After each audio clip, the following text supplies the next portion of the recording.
2014년도에 이번 주간에 구정입니다. 그렇죠? 나만 구정인가요? 우리 옆에 분 오고 인사하는 거예요. 새해 복 많이 받으세요. 세배하는 거예요. 새해 복 많이 받으세요. 새해 복 많이 받으세요.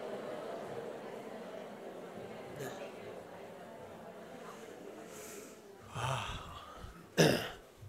오늘 저는 여러분들과 함께 성령 충만한 예배 공동체라고 하는 말씀을 가지고 은혜를 받도록 하겠습니다. 우리 교회가 2014년도에 예수님이 원하시는 공동체 교회에 대한 말씀을 증거하는데, 그 예수님이 원하시는 7개 공동체 교회 가운데 첫 번째가 성령이 충만한 예배 공동체입니다.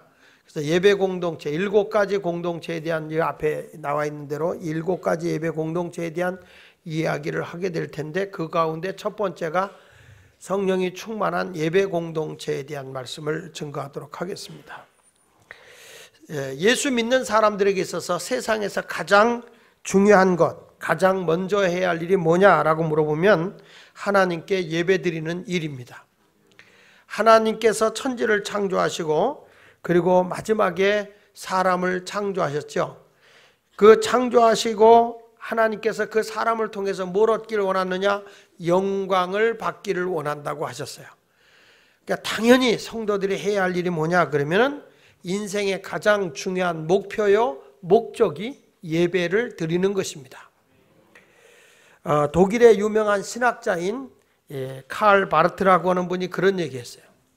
예배는 가장 중요한 것이요, 가장 긴급한 것이요, 가장 영광스러운 일이다라고 했어요.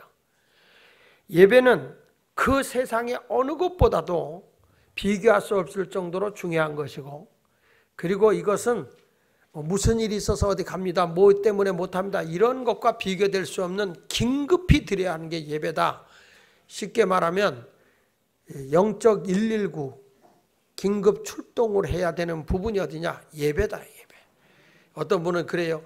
일이 있어서 바빠서. 이거는 선후가 바뀐 거예요.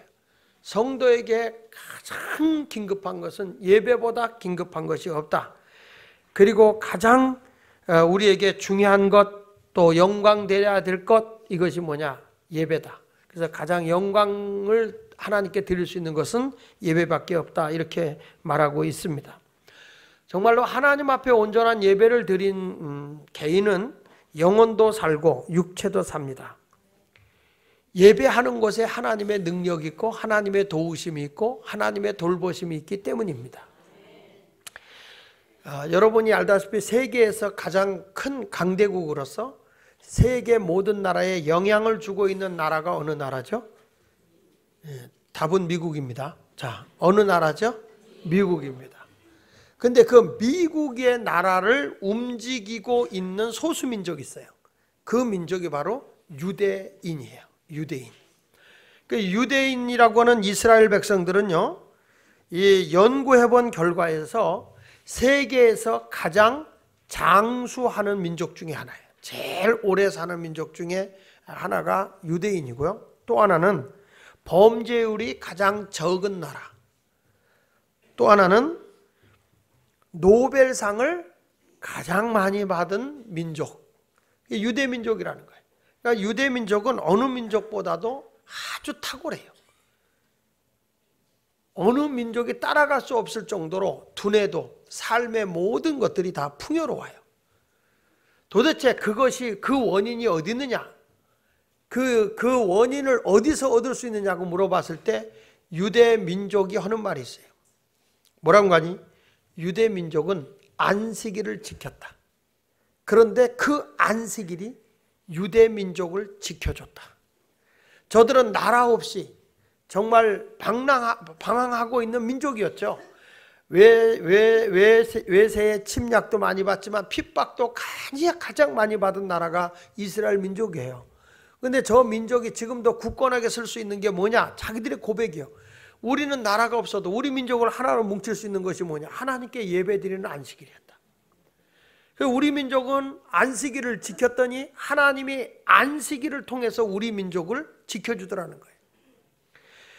여러분, 하나님께 예배드리는 안식일은 유대 민족만 지켜주는 게 아니라 저와 여러분도 지켜주는 것입니다. 예배는 민족도 살리는 것이고 가정도 살리는 것이고 개인도 살리는 것입니다. 예배 드리는 민족과 국가치고 형통하지 않은 나라가 없고 부강하지 않은 나라가 없어요. 지하자원이 많이 나와도 하나님을 예배하지 않는 나라는 미개해요. 그런데 하나님을 예배하는 나라는 선진국입니다. 그만큼 하나님께 예배 드리는 것이 복이라는 것을 말해주고 있습니다.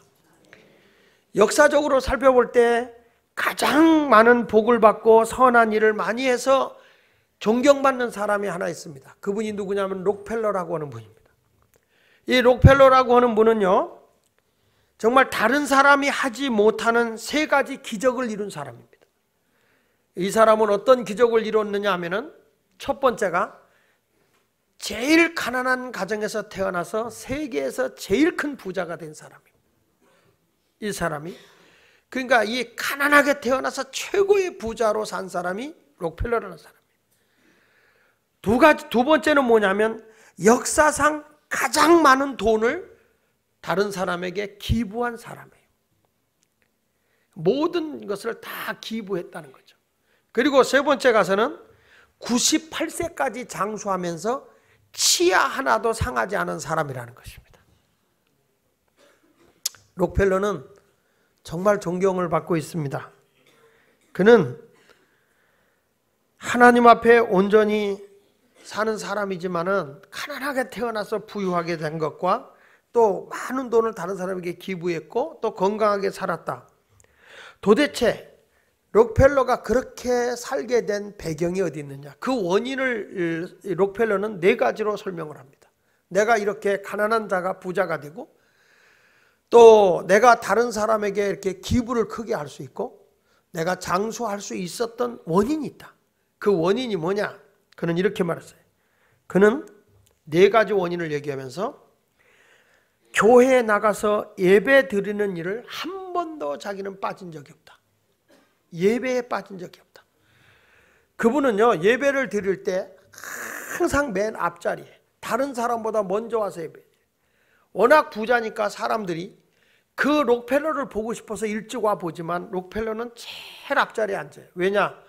내가 하나님과 가까이 하면서 하나님만 바라봐야 된다는 거예요. 이분은 와서 뭐 사람들이 뒤에 있으면 막 머리가 막 왔다 갔다 하고 그러니까 자기는 하나님께만 예배 드리기 위해서 항상 제일 앞에 와서 예배를 드렸다는 거예요.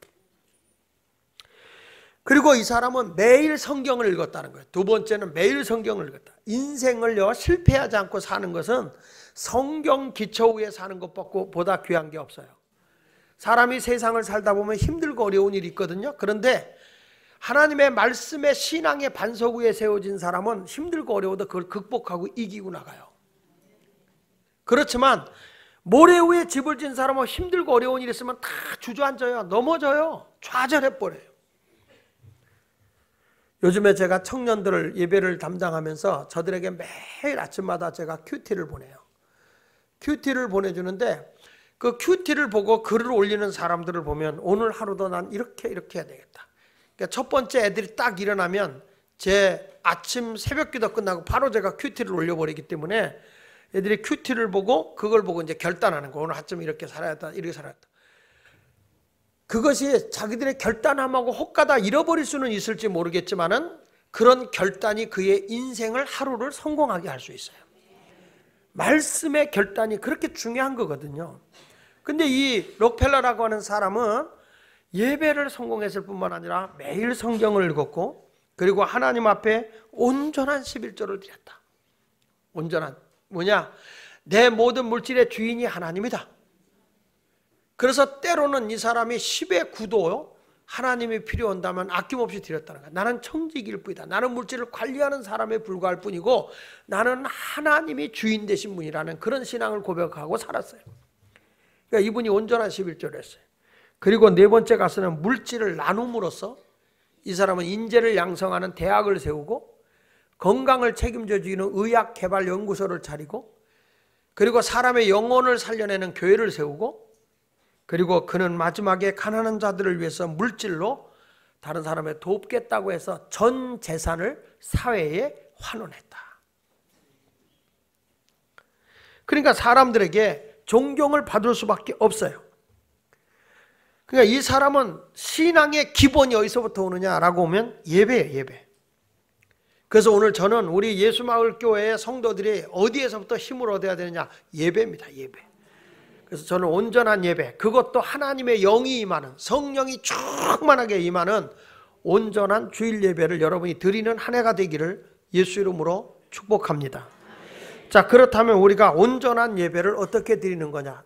첫째로는 사도행전에 나타나 있는 예배는 주일은 거룩히 지켜야 된다. 따라합시다. 주일은 거룩히 지켜야 한다.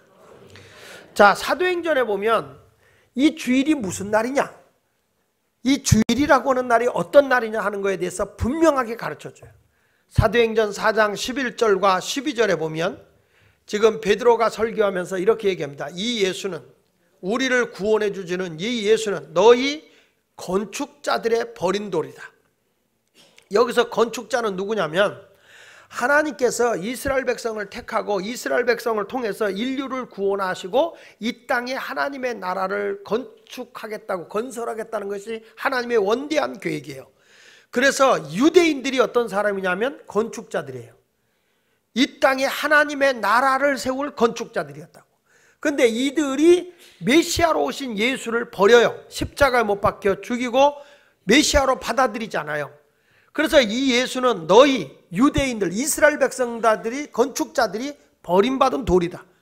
그런데 이 버림받은 돌이 집 모퉁이의 머릿돌이 됐다. 집 모퉁이는 어디를 얘기하는 거냐면은 이방인.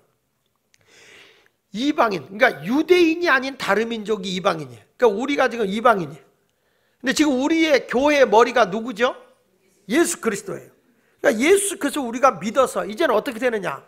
유대인들에게 버림받은 예수 그리스도를 우리가 믿음으로 구원을 받기 때문에 이제는 우리들을 통해서 이스라엘을 구원하고자 하는 것이 하나님의 계획인 거예요. 그러니까 여기서 바울이 얘기하는 겁니다. 사도행전 4장 11절에, 아니 베드로가 너희 건축자들의 버린 돌로서 집 모퉁이의 머릿돌이 되셨나니, 다 같이 12절 봅니다. 시작.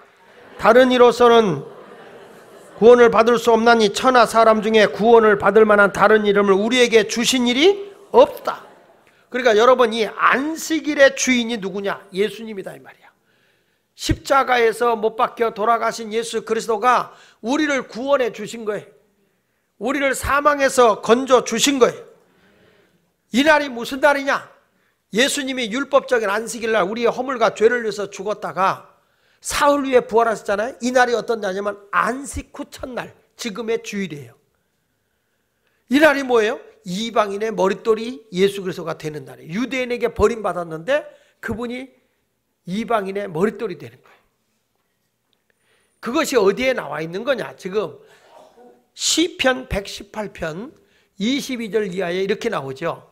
건축자가 버린 돌이, 건축자가 누구라고 그랬죠? 이스라엘 백성입니다. 유대인들. 건축자의 버린 돌이 누구예요? 예수 그리스도예요. 버린 돌이 집 모퉁이는 누구라고 그랬어요? 이방인들이, 유대인이 아닌 다른 민족이 예수가 구세주임을 믿었다. 머릿돌이 되었나니, 다 같이 이는 여호와께서 행하신 것이요 우리 눈에 신기한 거다. 정말 기이하다. 사랑하는 여러분, 이 안식일이 주일이 된 것이요, 예수 그리스도께서 우리의 허물과 죄를 위해서 죽으시고 그리고 사흘 만에 부활하셨어요. 사망을 이겼어요. 생명을 주신 날이에요. 그래서 우리가 지금의 주일, 안식 후 첫날, 예수님이 우리를 구원하기 위해서 부활하신 이 날을 우리가 지키는 게 지금의 주일이에요. 그래서 이 날은 아주 기쁜 날이고요, 행복한 날이고요, 이 예배는 축제가 돼야 되는 거예요. 성경 말씀 시편 118편 24절에 이렇게 말하거든요. 이 날은, 이 날이 언제 나냐? 모퉁이의 머릿돌이 된 날. 이 날은 지금으로 말하면 주일이에요. 주일은 여호와께서 정하신 것이라. 다 같이 이 날은 우리가 뭐하고? 즐거워하고 기뻐하리로다, 이렇게 말하는 거예요. 사랑하는 여러분, 우리가 이 주일은 예배당에 오잖아요. 이 날은 축제해야 돼요. 축제. 이 날이 뭐냐? 요즘에 안식교라는 게 있잖아요. 안식교. 안식교가 지금 안식일, 구약의 안식일로 얘기했는데 그건 잘 모르는 얘기예요. 안식은 율법적인 안식일이지만 예수님 오셔서 율법적으로 우리의 사망이 일었던 것을 예수가 우리의 대신해서 율법적 안식일 날 십자가에 못 박혀 죽으셨고, 안식고 첫날 부활하셔서 사망을 이기고 죄에서 해방시켜 주시고 우리를 구원해 주신 그 메시아 되신 예수 그리스도를 예배하는 거예요. 할렐루야. 그러니까 신명기 5장에 보면 우리가 이 주의를 지킨다고 할 때는 어떤 모습으로 지키는 거냐면, 우리를 애굽에서 구원해 내신 하나님을 기억하는 날이었어요. 안식일이. 이스라엘 백성들이 어린 양을 잡아서 피를 문인방과 문설주에 이렇게 발라놓으면, 그러면 사망이, 모든 사망이 오다가 이스라엘 백성만 어린 양의 피를 발라놓은 그 집만 사망이 넘어가요. 그래서 애굽에는 다 첫 것은 다 죽었어요. 근데 이스라엘 백성만 살았어요. 그래가지고 애굽에서 결국에 바로 왕이 이스라엘 백성을 해방시켜서 돌려보내주거든요. 나가라고. 너희가 원하는 하나님의 나라를 가라. 그래서 저들이 가나안 땅을 향해 가게 되거든요. 가나안을 정복하고 난 뒤에 하나님이 하신 말씀이, 너희를 애굽에서 구원해 내신 하나님을 기억하라. 구원의 하나님을 예배하라. 이게 안식일이었어요. 근데 진정으로 우리를 죄와 사망에서 구원하기 위해서 이 땅에 오신 분이, 육신의 옷을 입고 오신 하나님이 누구세요? 예수 그리스도잖아요. 그래서 예수 그리스도께서 마태복음 12장 8절에 인자가 안식일의 주인이라고 말하는 거야. 내가 바로 구원의 하나님이라는 거예요. 내가 너희를 사망에서, 죄악에서 구원해낸다는 거예요. 우리가 이렇게 주일날 와서 예배를 드린다고 하는 이 자체가 바로 우리의 구원의 예수 그리스도, 구원의 하나님을 예배하는 거예요. 나를 사망의 자리에서, 죄악의 자리에서 구원해 주신 예수님, 그러니까 이렇게 나를 죽음에서 이기게 하시고 죄악에서 해방시켜 주신 이 날을 우리가 즐겁게 예배하라는 거예요. 즐겁게. 성경 말씀 이사야 58장 13절로 14절에 이렇게 말합니다. 만일 안식일에 내 발을 금하여, 그 말은 내 갈 길로 가지 말라는 거예요. 주일날은, 이 날은 네 날이 아니라는 거예요. 내 발을 금하여 내 성일에, 거룩한 날에 오락을 행하지 아니하고. 그 주일날은 여러분 오락하는 날 아니에요. 하나님을 예배하는 거예요. 이 날은 골프 치러 가는 날 아닙니다. 이 날은 조기 축구하는 날 아니에요. 이 날은요, 안식일 날은 등산하는 날 아니에요. 이 날은 낚시질 가는 날 아닙니다. 이 날에 오락을 행하지 아니하고 안식을 일컬어 무슨 날이라? 사망에서 나를 구원해 주신 날, 죽음을 이긴 날, 즐거운 날이라. 여호와의 성일을 뭐한 날이라? 어떤 날하고 비교할 수 없이 귀한 날이에요. 어떤 분이 그러더라고요. 왜 주일날 못 왔어요? 아이, 급한 일이 있어서. 어떤 날보다도 긴급한 날이 주일이에요. 그리고 어떤 날과 비교할 수 없을 정도로 존귀한 날이에요. 그래서 이 날을 즐거운 날이라 하여, 여호와의 성일을 존귀한 날이라 하여 이를 존귀 여기고 내 길로 행하지 않아. 내 볼일 보러 가지 마라. 내 일을 하지 마라. 내 오락을 구하지 말며. 무슨 말인지 알아요? 주일날은 게임도 하지 마. 그리고 사사로운 말도 하지 마. 쓸데없는 말 하지 말란 말이에요. 예, 내가 얘기했지만 예배할 때 안내위원들도 마찬가지. 하나님 앞에 진정단 예배를 드리려고 이렇게 탁 거는 사람들이 말이죠. 바깥에서 안 나면서 막 수다 떨고 장난하고 안 돼요. 예배를 경건하게 드려야 돼요. 거룩하게. 그 예배를 드릴 때 하나님 앞에 예배 드리는 거예요. 기도 시간 되면 자기가 늦었잖아. 그러면 기도 시간에 들어오면 안 돼. 기도 시간은 하나님과 대화 시간이야. 여러분 깊이 주님과 대화하는데 내가 와서 대화 끊어놓으면 나쁜 놈이요. 그 놈만 있는 건 아니더라고. 예배 시간 늦는 사람들이. 그러니까 우리가 주일날은 다 예배드리고, 물론 뭐 로비가 없어서 그렇겠지만은 그래도 기도 시간엔 스탠바이 하고 멈춰 있다가 예배 그 기도가 끝나면 들어와야 돼. 안 돼. 회원들도 헌금이어도 너는 몇째 줄 가고 몇째 줄 가고 막 정신이 산만해 그냥. 이 예배가 그러면 안 된다고. 다 미리 준비돼가 몇째 줄까지는 누가 쓰고 어디서 몇째 줄 다 준비가 돼야 준비. 준비가 안 된 예배가 무슨 예배냐고. 그리고 만왕형만주의 주가 되신 하나님을 만나러 오는 분들이 말이죠. 예배를 들어올 때 아무렇게나 오면 돼요. 예배위원들이.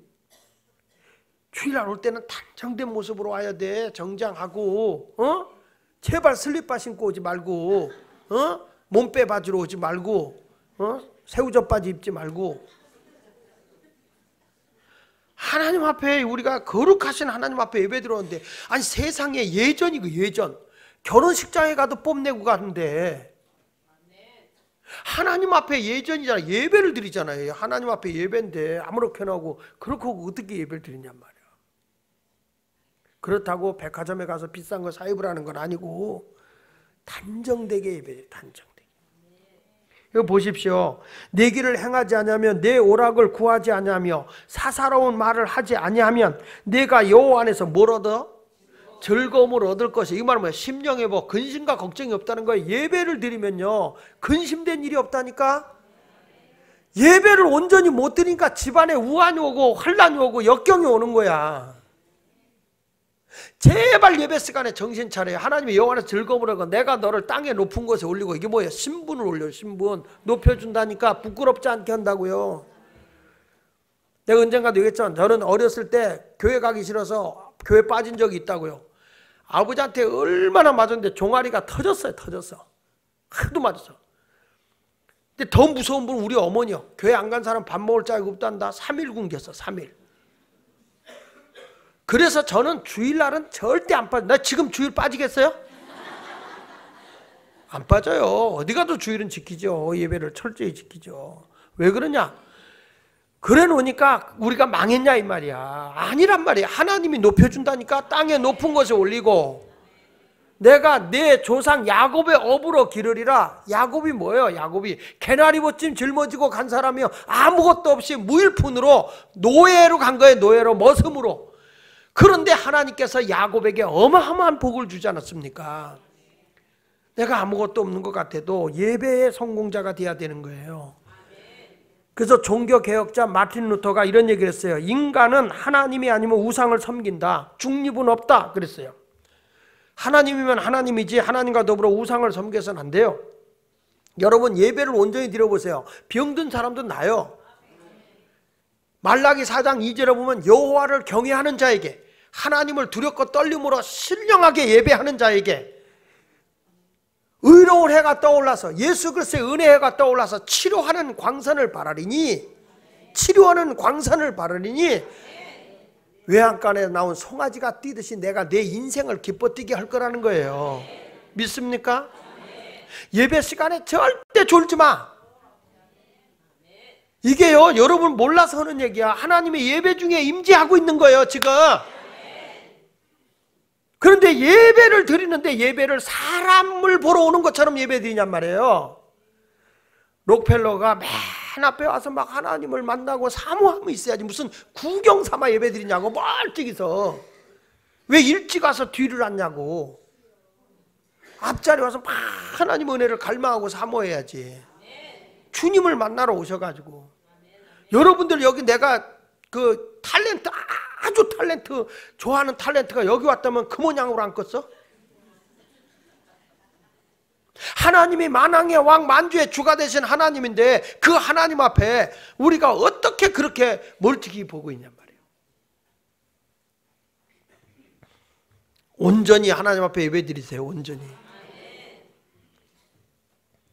우리나라가요 참 난 이해가 안 되는 게 우리나라가 막 그 인공위성을 막 발사하는 얼마나 과학 첨단을 달리고 있어요. 대한민국이. 근데 얼마 전에 보니까 우리나라 인공위성 발사하는 날 앞에다가요 돼지머리 놓고 고사 지내는 거야. 그러니까 세계 기자들이 와서 다 사진 찍는 거예요. 참 아니 어떻게 첨단 과학을 달리고 있는 대한민국에서 이렇게 미개하냐 이거지. 돼지 주둥이 올려놓고 거기다 돈 넣고 고사 지내고 앉았어요. 여러분 어떻게 됐어요? 그 우주선 발사한 그 인공위성 발사한 게 지금 잘 진입해가지고 고장났대? 그래서 기능을 못한대. 기능을 못한대. 돼지 머리가 무슨 기능을 발휘하겠어요?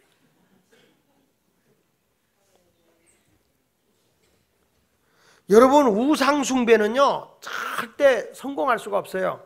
하나님을 믿는 기업은 성공하게 돼 있고 하나님을 잘 예배하는 가정은 창대하고 근심과 걱정이 없는 거예요. 예배를 똑바로 드리세요. 예배는 하나님 앞에 드리는 거야. 목사 앞에 드리는 게 아니란 말이야. 하나님 앞에 바로 드려야지. 믿습니까? 자손 만대까지 번창하고 번성하기를 원한다면 예배를 신령과 진정으로 온전한 예배를 드리는 성도가 되시기를 바랍니다. 역사적으로 보세요. 하나님 섬기는 나라들, 하나님 예배하는 나라 치고 후진국 있는가 보세요. 지하자원 뭐 많이 나와도 예배를 제대로 드리지 않고 우상 숭배하는 다 미개해. 잘 못 살아요. 그런데 하나님을 예배하는 나라는 다 하나님이 높여주는 거예요. 이 날은 뭐예요? 주일날에 우리를 구원하기 위해 이 땅에 오신 예수 그리스도 생명의 주님이에요. 주일은 기쁨으로 드려야 돼. 감격스럽게 예배 드려야 할 줄로 믿습니다. 전 지금도 이제 예배위원들한테 지금도 얘기하는 거예요. 이제는 예배를 이 지하에서 예배 드렸지만 앞으로 새로 예배 드릴 때는 지금부터 준비해라. 예배가 이제는 완전 축제가 돼.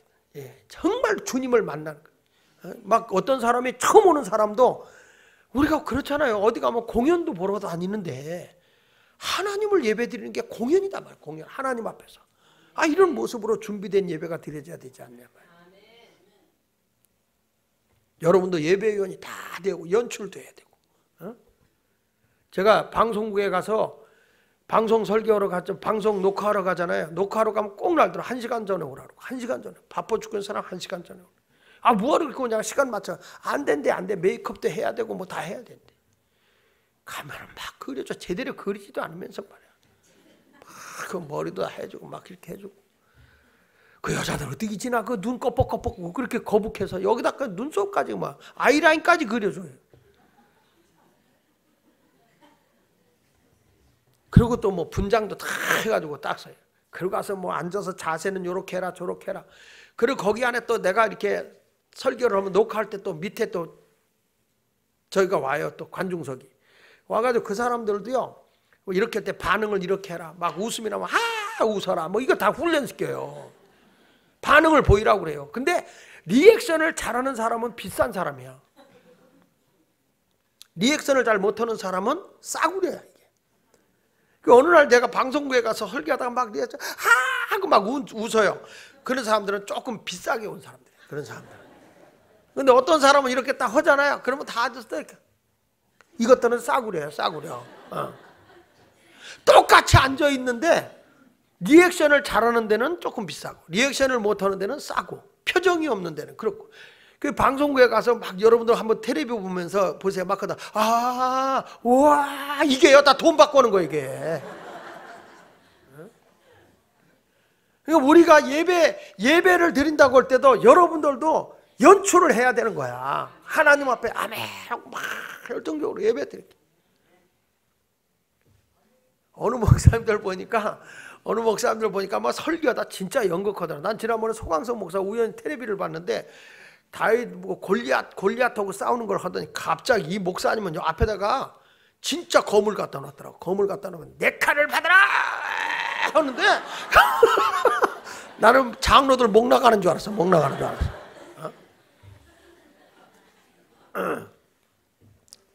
예배는요 정말 우리 주님의 날이야. 이 날은 내 날이 아니야. 주님의 날. 뭐 예배드리면 뭐 바빠서 뭐 그러지 말고 주님의 날 거룩하게 지켜야 됩니다. 구별된 날이에요. 구별된 날. 그래서 주일을 빨간 글씨 쓰는 거예요. 구별된 날이라고. 차가 올 때 빨간불이 들어왔어. 가야 돼 서야 돼. 그럼 네 볼일 보지 말고 서라 이거예요. 그래서 빨간 걸로 해놓은 거예요. 네 일 보러 가지 말라. 뭐 그렇게 급하다고 주일날 축도도 안 했는데 내빼. 그리고 내가 나가서 인사를 가기 전에 담임 목사가 먼저 나가서 인사를 하게 하지 나보다 먼저 설쳐. 왜 그런가 그랬더니 2층에 올라서 밥 퍼먹으려고 그러는 거야. 밥 퍼먹.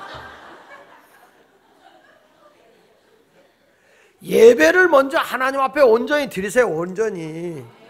그 밥만이 먹어봐야 화장실만 부흥되지. 그리고 예배는 성령이 임재하는 예배가 돼야 돼요. 하나님이 임재하는 거죠. 하나님이. 자, 오늘 사도행전 2장 2절로 3절에 보니까 저들이 성령을 사모하고 교대했더니 막 마가다락방에 모여서 예배를 드리는 거 아닙니까? 예배를 드리는데 자 시작. 호련히 하늘로부터 급하고 강한 바람 같은 소리가 있어 그들이 앉은 온 집에 가득하며 마치 불의 혀처럼 갈라지는 것들이 그들에게 보여 각 사람이 하나씩 임하였더니 성령이 그 앉은 온 집에 가득히 임한 거예요. 여러분 120문도가 모여서 기도하는데 성령이 임재하는 거예요. 하나님의 영이 임재하는 거예요. 예배는요 우리끼리 드리는 거 아니에요. 하나님의 영이 이 자리에 임재하는 거고요. 하나님이 이 자리에 임하는 거예요. 하나님의 영이 임하는 곳에는 앉은 병이도 일어나고 소경이 눈을 뜨고 병든 자도 낫고 하는 거예요. 이사야 선지자도요 형식적으로 예배를 드렸어요. 근데 어느 날 나라가 위급해서 하나님 앞에 기도하다가 영안이 탁 열려보니까 예배 중에 하나님이 임재하고 계시는 거야. 그걸 동태 눈이 못 본 거야. 그런데 만왕의 왕 만주의 주가 되신 하나님이 딱 통치하는데 내가 얼마나 가식적으로 예배를 드리는데 그때 화로다 부정한 나입서 내가 망하되었다. 우리나라에서요 대통령이 지나가잖아요. 옆에 있는 사람 예전한다고 대통령 몸에다 이렇게 손을 대고 여기로 앉으세요 그랬더니 불경하다고 불경하다고. 여자 대통령에다 손댄 것 때문에 얼마나 여론이 화살을 맞았는지. 근데 여러분 손에다 누가 손대봐요. 큰일 납니다 요즘에 여자들. 무서워 요즘 여자들. 이렇게 손대면 안 돼.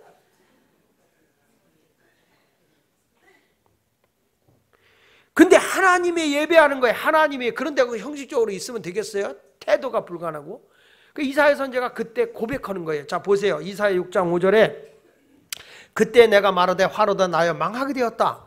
예배 중에 보니까 나는 입술이 부정한 사람이며 입술이 부정한 백성 중에 거주하면서 다 같이 만군의 여호와이신 왕을 배웠음이로다 하였더라. 그 예배 중에 하나님이 임재하고 계신 거예요. 오늘 이 자리에도 하나님이 여기 임재해야 돼요. 믿습니까? 야곱도요 아버지에게 축복 기도하는데 형의 축복을 뺏었다고 해서 형이 자기를 죽이려고 해서 도망가잖아요. 외삼촌 집으로 도망가다가 그 사람이 땅을 요로 삼고 하늘을 입을 삼고 돌을 베개 삼아서 들판에서 잠깐 잠이 들어요. 그때 갑자기 영안이 열리면서 하늘이 열리고 사다리가 놓이고 천사가 오르락내리락 해요. 그때에 이 야곱이 깨어나서 뭐랍니까? 여기에 하나님이 계신 걸 내가 몰랐다. 그래서 거기를 뭐라 베델이라. 여기가 하나님의 집이다. 여기가 하나님의 문이다. 하나님이 임재하는 곳이 하나님의 집인 거예요.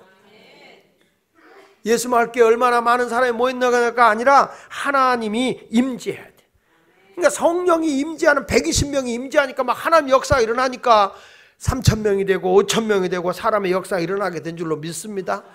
여러분 그래서 우리 예수 마을교회는 예배 드린다면 성령이 충만하게 예배해야 돼요. 그 하나님께 예배 드린다고 할 때 번제가 있고 화목제가 있거든요. 번제는 뭐냐면 모든 제물을 하나님께 태워서 드리는 감사의 제사, 자원에서. 이건 하나님을 전적으로 사랑한다는 의미예요. 그 다음에 화목제가 있어요. 화목제는 다 태워드리는 게 아니라 기름만 태워서 하나님께 드려요. 그리고 나머지 고기는 어떻게 하냐면 자기와 이웃과 나누는 거예요. 그러니까 이건 뭐냐면 이웃과 함께 나눔의 교제의 감사예요. 이걸 성경은 뭐라고 하면 하나님 사랑, 이웃 사랑인 거예요. 이 두 가지 제사가 온전히 드려질 때 하나님이 기뻐하는 거거든요. 여러분 교회 와서 하나님만 예배한다고 그게 잘하는 게 아니야. 우리 소그룹 공동체 성도의 교제도 잘 이루어지고 함께 나누고 함께 기뻐하고 하는 이런 모습도 예배인 거예요. 예배. 그러니까 주일날 교회 와서 하나님 앞에 예배 드리는 것만 예배가 아니라 우리 소그룹 공동체 성도의 교제가 잘 나누어지는 거, 그것도 예배입니다. 그거는 화목제예요. 화목제. 온전히 하나님께만 예배드리는 건 무슨 제? 번제. 그건 번제. 그러니까 우리가 번제만 드리고 예배드렸으면 됐지 그게 아니라 화목제도 드려야 되는 거예요. 성도의 교제하고 소그룹에서 목장에도 가서 예배하고 뭐 마음에 안 드는 것도 있지. 왜냐하면 기름을 태워야 되니까. 그러면서 서로 나누는 거예요. 나눔이 이루어지는 곳에 예배가 있는 것입니다.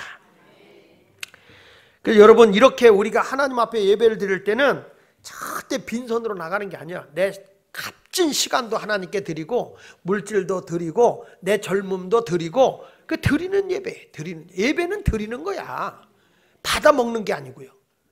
성경 말씀 역대상 16장 29절에 보면은 말씀이 이렇게 나오죠. 역대상 16장 29절에 여호와여 여호와의 이름에 합당한 영광을 그에게 돌릴지어다. 다 같이 제물을 들고 그 앞에 들어갈지어다. 아름답고 거룩한 것으로 여호와께 경배할지어다. 그러니까 내가 하나님의 임재하는데 하나님 앞에 그냥 가는 게 아니에요. 제물을 들고 그 앞에 들어가라는 거예요. 아름답고 거룩한 것으로 여호와를 경배하라는 거예요. 하나님 앞에는 여러분 정말 빈손으로 드리는 게 아니야. 정성스럽게 누구에게 가도 빈손으로 못 가잖아요.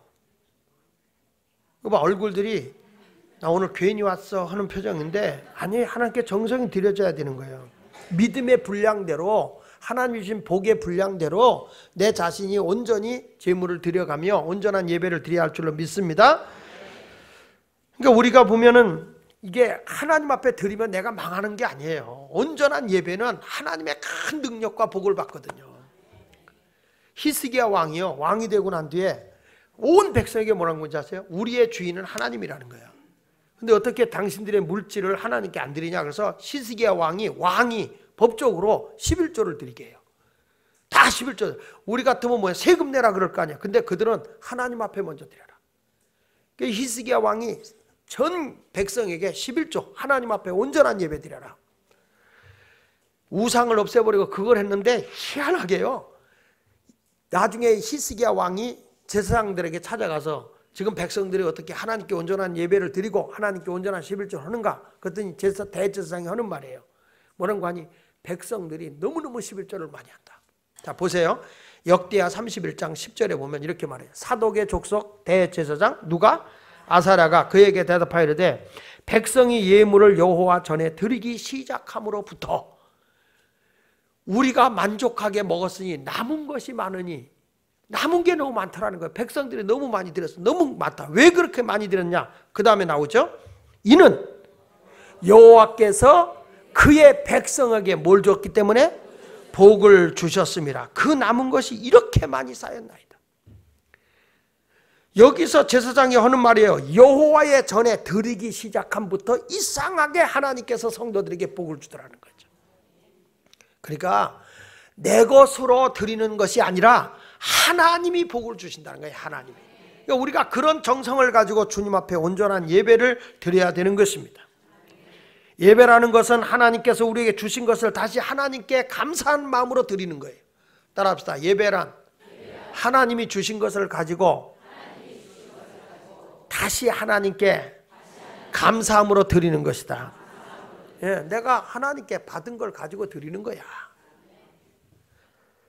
헨리 벨로즈라는 분이 이런 말을 했어요. 예배 시간에 습관적으로 빠지는 사람치고 조만간에 그 자신이나 가족에게 슬픈 일이 생기지 않는 사람은 본 적이 없다. 습관적으로 예배를 빠지는 사람치고 자신이나 가족에게 슬픈 일이 생기지 않는 일은 없대요. 그런데 저는 그 말에 대해서 굉장히 공감을 해요.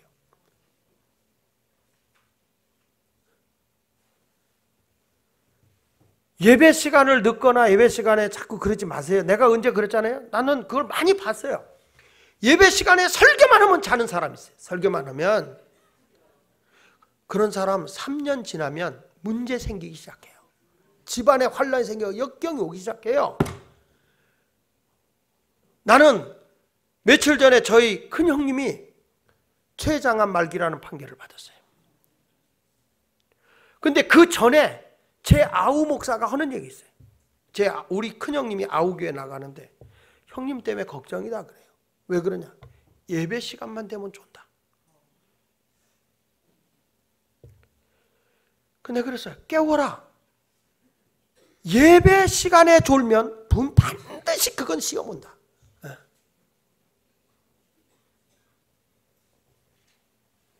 내가 어저께 형님한테 얘기했습니다. 형님, 우리 집안에 안 걸려서 세상 뜬 사람은 한 명도 없어. 형 하나야. 형 그동안에 공부했다고 박사라고 이성적으로 살았지, 이제 하나님께 매달려 기도해. 사는 건 그 길밖에 없어. 의사도 손 뗐어. 하나님 앞에 매달려 기도하자. 예배가 얼마나 중요한 건지를 알아야 돼. 예배는 이게 영적인 에너지가 엄청나게 공급되는 거예요. 근데 우리는 예배를 하나님의 생명의 날이거든요. 하나님의 엄청난 날인데 이걸 모르는 거야. 그러니까 자꾸 예배를 형식적으로 드리는 거야. 자꾸 뒷자리 구탱이나 처박혀 쓰려고 그러고, 남의 덩치 큰 사람 뒤에 가서 숨어서 예배 드리려고 그러고, 그리고 책임지고 자고 예배 시간 늦고. 여러분, 세상에서 의존할 때요, 예배 시간 늦으면 들어가지도 못해요. 교회니까 그래도 봐주는 거지. 신령과 진정으로 예배하세요. 하나님이 임재하고 계시는 거예요. 영국의 유명한 정치가인 윌리엄 크레드스틴이라고 하는 분이, 자기는 4번 영국 총리를 한 사람이에요. 4대에 걸쳐서 영국 총리를 한 사람인데, 이분이 이런 말을 했어요. 나는 예배석이 대영 제국의 수상석보다 더 존귀함을 안다.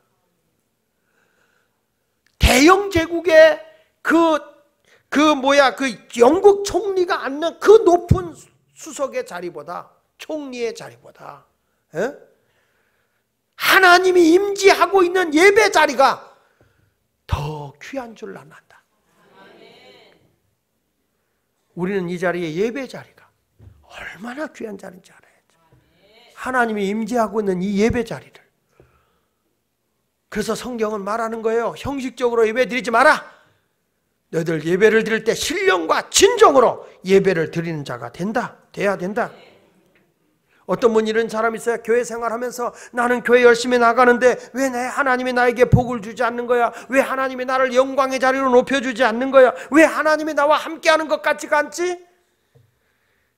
복을 못 받는다. 영광이 나타나지 않는다. 자손들이 존귀하게 되지 않는다. 왜 하나님께서 나에게 이렇게 자꾸 함께하는 모습이 보여지지 않을까? 되는 일이 없을까?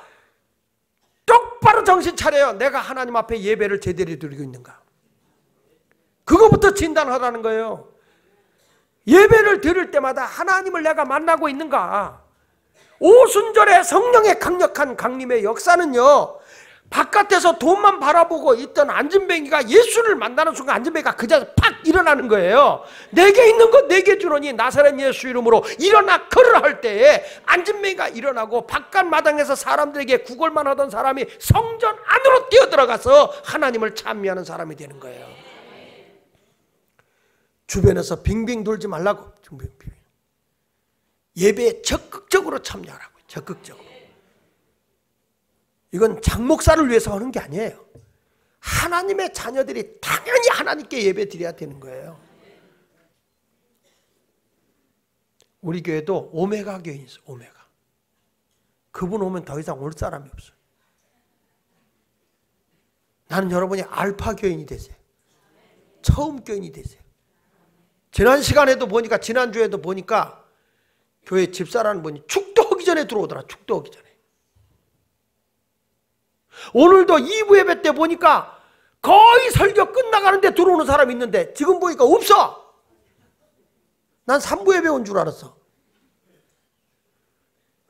그게 무슨 예배입니까? 그런 건 예배가 아니에요.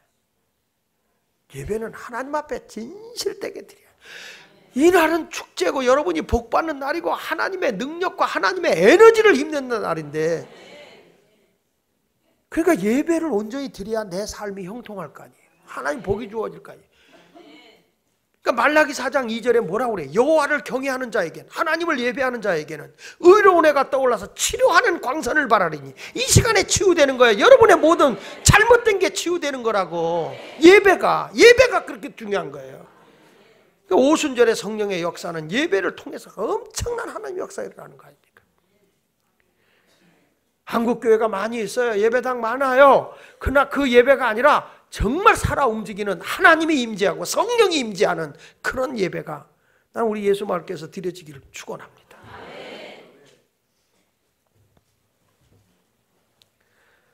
그렇게 되면 여러분의 일이 이제 번창하게 될 것이고, 모든 하는 일마다 창대하게 될 것이고, 하나님의 복이 주어질 줄 믿습니다. 자리 뺏기지 마세요. 맨 앞에 늘 그러잖아요. 앞에는 금자리요. 그러니까 그러잖아요. 어떤 분이 그런 얘기해요. 자기가 영안이 열려보니까 앞자리는 막 하나님의 성령의 에너지가 무지무지하게 임한다는 거예요. 이게 갈수록 약해진다는 거예요. 갈수록. 그러니까 앞자리를 찾고 앉아요. 여러분 보세요.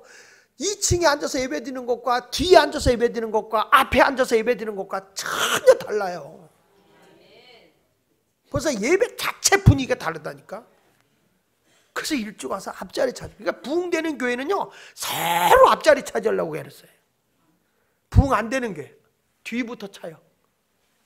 참 신통망통 꼬부랑통합니다. 특이해요. 부흥 안 되는 교회는 똑같아. 앞자리 항상 비어. 뒷자리 또 가장자리만 차. 가운데 못 들어가게 해. 그 희한하대. 먼저 왔으면 좀 앞자리 가서 앉고 다른 사람 배려하면 얼마나 좋아. 가운데부터 딱 앉아있든지 아니면 이렇게 들어가서 안자리부터 들어가면서 꼭 가장자리에 앉아가지고 오면 또 그 다리를 옹그리고 얼마나 불편해. 다른 사람에게 좀 배려하세요. 아멘 안 할 거예요? 그 가장자리인 사람은 똑같아요. 뭐 소변 소태가 있거나 내가 앞으로 그렇게 인정을 하려고 그래. 급해서 오줌을 빨리 누러 가야 되기 때문에 가장자리는 소변 소태가 있거나 그거 아니잖아. 마지막으로 그러면 성령 충만함이 임하기 위해서 우리가 어떻게 해야 되느냐? 여기 사도행전 1장 4절로 5절에 보니까 이렇게 말씀합니다. 사도와 함께 모이사 그들에게 분부하시되 예루살렘을 떠나지 말고 내게서 들은 바 아버지께서 약속하신 것을 기다려. 요한은 물로 세례를 베풀었으나 너희는 몇 날이 못되어 성령으로 세례를 받을 것이다. 사모하면 성령을 주실 텐데 우리 교회는 하나님 중심, 말씀 중심, 교회 중심으로 움직여 나가야 되는데 어떤 자에게 성령을 주느냐 하면 첫째가 회개하고 회개하는 자에게 성령을 줘요.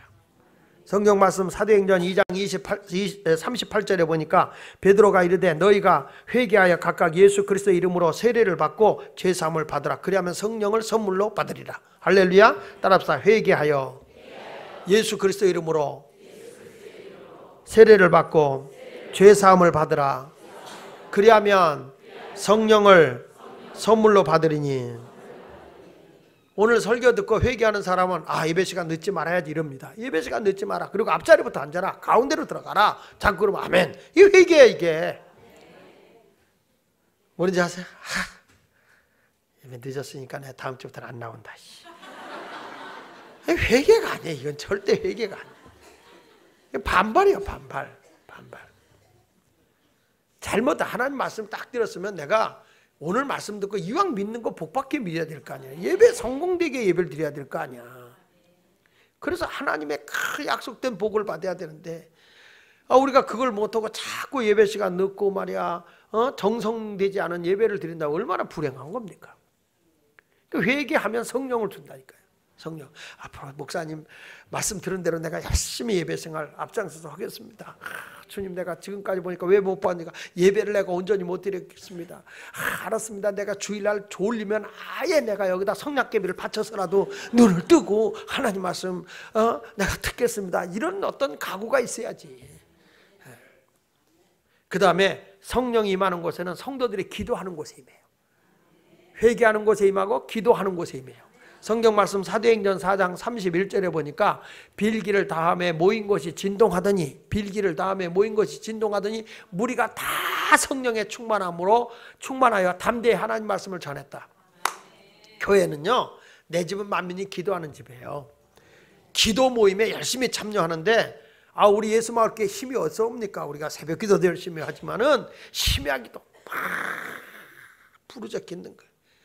여기 보니까 빌기를 다함에 모인 것이 진동하더라. 우리 교회는 주일 대예배도 통성기도 하잖아요. 왜? 기도하는 곳에 하나님의 임재하거든요. 성령 임하거든요. 오늘 성령 임하. 어느 교회 가면요 딱 주일날 예배 끝나면 목사님 혼자 기도하고 끝나. 통성기도 하자, 결단기도 하자. 막 좀 기도해. 내가 통성기도를 시키는 이유가 하도 심야기도를 안 나오니까 내가 그 사람들을 위해서 통성기도 시키는 거예요. 소리 내서 기도하는 거예요. 주야 기도해봐요. 안 나오면 그냥 예수님 뭔지는 모르겠지만 하여튼 예수님 애들이 엄마 그러면 뭐라도 나와. 예수님 칭얼대 예수님 칭얼대라고. 그럼 뭐라도 나오죠. 기도해야 됩니다. 기도하지 않 내 집은 만민이 뭐하는 집이라고 그랬어요. 예수님이.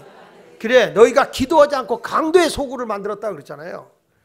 목장이든 마을이든 막 기도가 살아 움직이는 곳에 성령이 임하는 거예요. 그 다음에 따라서 말씀을 순종하고 귀담아 들으면 성령 받는다. 여기 성경 사도행전 5장 32절에도 보니까 우리는 이 일의 증인이요 하나님이 자기에게 순종하는 사람들에게 주신 성령도 그러하니라. 말씀을 들을 때 저거 나에게 주는 말씀이야 이렇게 순종하고 내가 제 말씀대로 살아야 성령이에요. 에이 저건 목사나 하는 얘기야. 원래 연초가 되면 목사님 목회 계획하기 때문에 11조 설교도 하는 거고 원래 주일 성수 잘하라고 하는 거고 또 지나가면 또 뭐 내년도에 또 저 설교 할 걸 뭐. 말씀대로 살질 않아. 말씀에 순종을 하지 않아. 그러니까 여러분들이 어떻게 번성하냐고. 하나님의 능력을 힘있냐고. 말씀에 순종해야 돼요.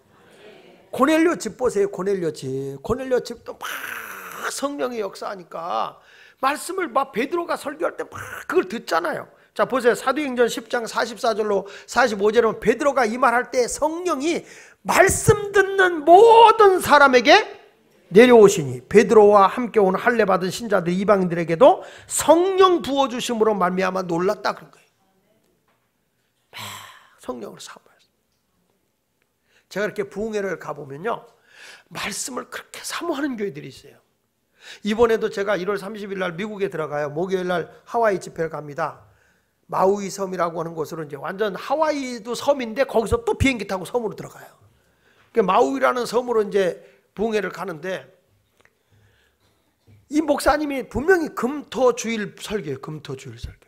그래서 내가 하루 일찍 가서 조금 쉬었다. 왜냐하면 오랫동안 갔다가 그날부터 하면 이제는 옛날 젊었을 때는 괜찮은데 이제는 계속 비행기 탄 것 같아.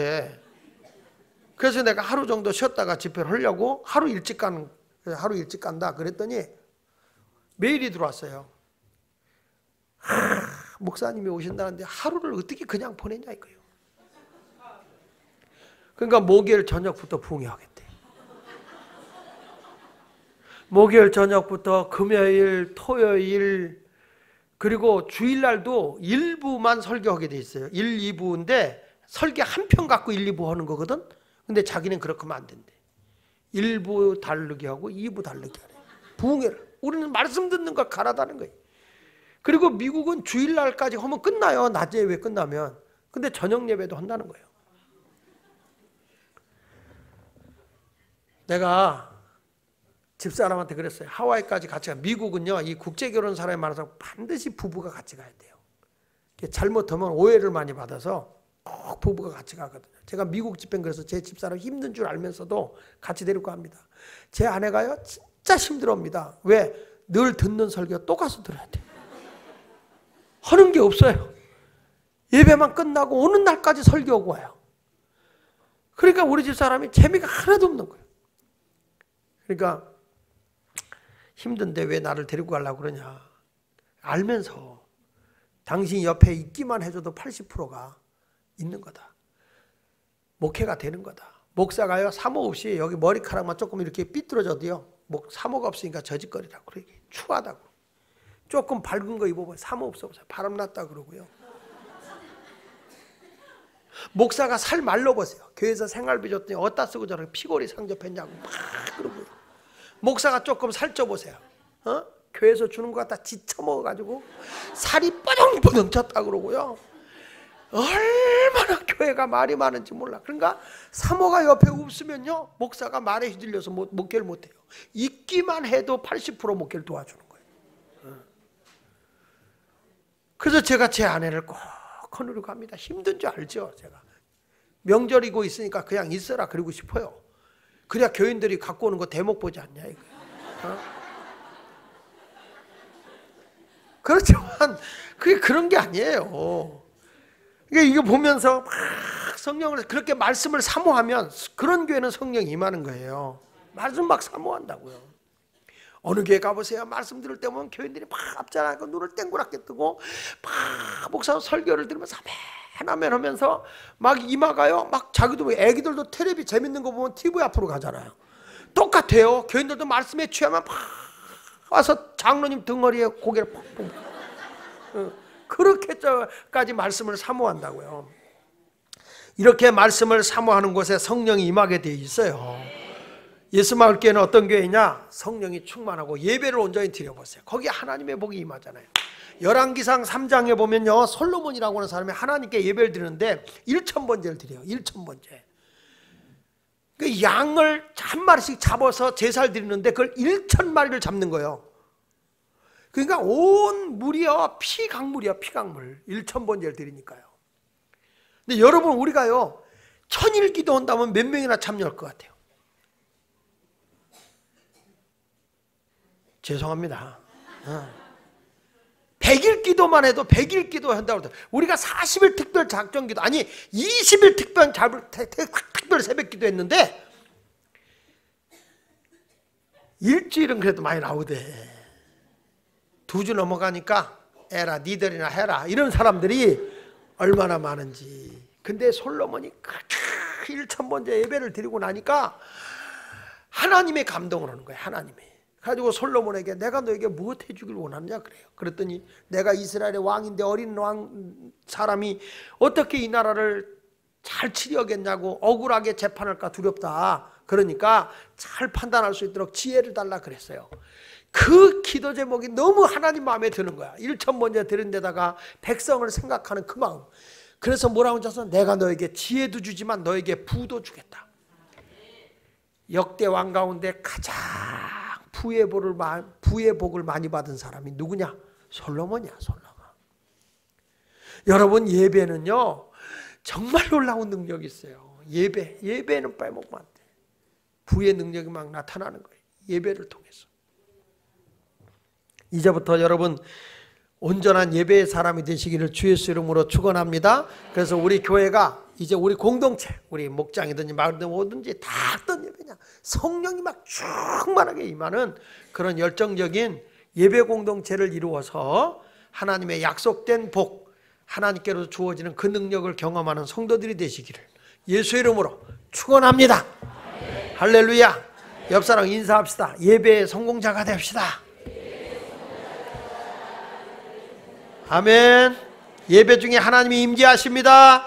예배에 성공하면 여러분 육체도 건강해지고 가정의 우한 질고도 없어지고 여러분이 되어지는 것마다 다 흥하는 역사가 일어납니다.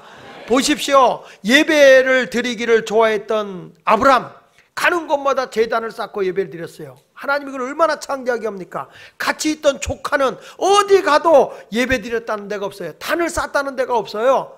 근데 그는 소돔과 고모라 성 유황과 부르다가 멸망했어요. 그 가정은 부끄러운 거야. 딸들이 아버지를 술 취해놓고 욕을 보여갖고 자식을 낳은 거예요. 하나님 앞에 제단이 무너지면 가정은 깨지는 거야. 예배를 성공시키세요. 자녀들이 지금 어디 가 있어요? 주일날 공부 못해도 좀 괜찮아. 예배를 성공시키세요. 예배를. 아이들에게도 그 아이들의 미래는 하나님이 책임져 줍니다. 기도하겠습니다. 우리 다 같이 주의 한번 하고 크게 소리내서 이제 성령의 사람이 되고 예배의 성공자가 되게 하여 주셔서 하나님의 복을 받게 하여 주옵소서. 하나님의 기적을 경험하는 예배의 성공자가 되게 하여 주옵소서. 주여 주여.